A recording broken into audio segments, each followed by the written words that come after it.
তোমাদের কাছে দুটো চয়েস আছে, এক হচ্ছে কেরিয়ার আর 2 নম্বর হচ্ছে প্রেম, ভালোবাসা, এইসব।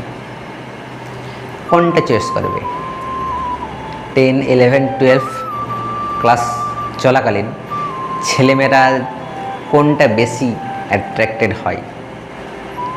প্রেম ভালোবাসার দিকে। কিন্তু যদি তোমরা আমার কথা শুনবে তো ফার্স্ট প্রায়োরিটি তুমি কেরিয়ারটাকেই দাও। কারণ কেরিয়ার যদি তোমার বিল্ড আপ হয়ে যায় তাহলে কিন্তু প্রেম ভালোবাসা টিকে থাকবে আর প্রেম ভালোবাসা আসবে।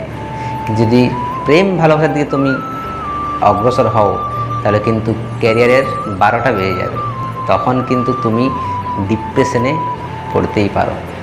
So according to me first priority should be